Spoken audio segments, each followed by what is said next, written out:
బాల్కోటే గారు, మనం ఇందాక జగన్మోహన్ రెడ్డి గారి నివాసం చూసి వచ్చాం, ఏది మన తాడేపల్లిలో. ఇక్కడికి వచ్చినాక చంద్రబాబు గారి నివాసం. ఈ రెండు నివాసాలకు చూస్తుంటే నాకు నక్కకి నాగలోకానికి కొంత తేడా ఉంది. అంటే నేను ఎవరిని అవమానించడానికి కాదు, ఒకళ్ళదేమో చాలా లగ్జరియస్గా చాలా విశాలమైన రోడ్లో ఉంది, ఇక్కడికి వచ్చేదానికి ఏదో నేల రోడ్లు పల్లెటూరులోకి వచ్చినట్టు ఉంది. ఇది నిజంగా ఒక ముఖ్యమంత్రి గారు ఉండగలిగిన ప్రాంతమేనా అనిపిస్తుంది. అసలు మీరేమంటారు సార్, ఇద్దరి మధ్య అంత వ్యత్యాసం ఏంటి అసలు? ఇందాకనే ఆంధ్ర రాష్ట్ర ప్రజలకి జగన్మోహన్ రెడ్డి గారి ప్యాలెస్ చూపించాం.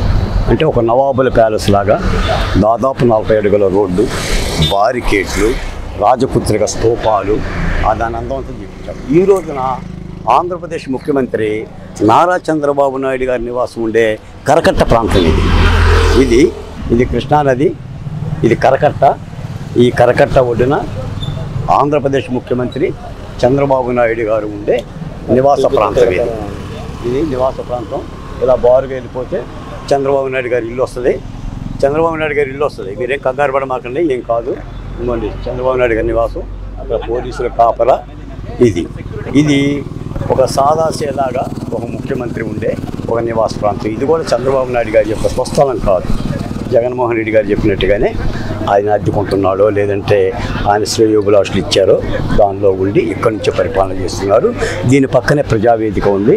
ఆ ప్రజావేదికను కూడా జగన్మోహన్ రెడ్డి గారు అధికారంలోకి వచ్చిన తర్వాత 6 మాసాల్లో కూల్చేశాడు. ఇంకో గేటు దాటిన లైటింగ్ ప్రాంతంలోని ప్రజావేదిక ఉంది. ఆ వేదికను కూడా చంద్రబాబు నాయుడు గారు పునర్నిర్మాణం చేయకపోకుండా అలాగనే ఉంచాడు. ఆయనే చెప్పాడు, ఇది జగన్మోహన్ రెడ్డి గారి దాష్టీకానికి సింబాలిజంగా గుర్తింపుగా ఉంటుందని చెప్పేసి.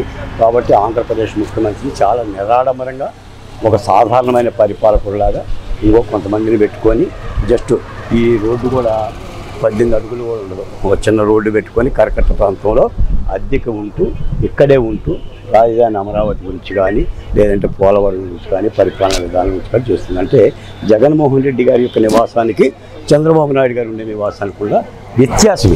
అంటే ఆయన ఒక లగ్జరీ లైఫ్, ఈయనేమో సాదాసీదా కామన్ మ్యాన్ లాగానే ఇప్పుడు అన్నా క్యాంటీన్లో అన్నం తిన్నట్టుగానే ఇక్కడే ఉండి లోకేష్ గారు కానీ చంద్రబాబు నాయుడు గారు పరిపాలన చేస్తున్నారు.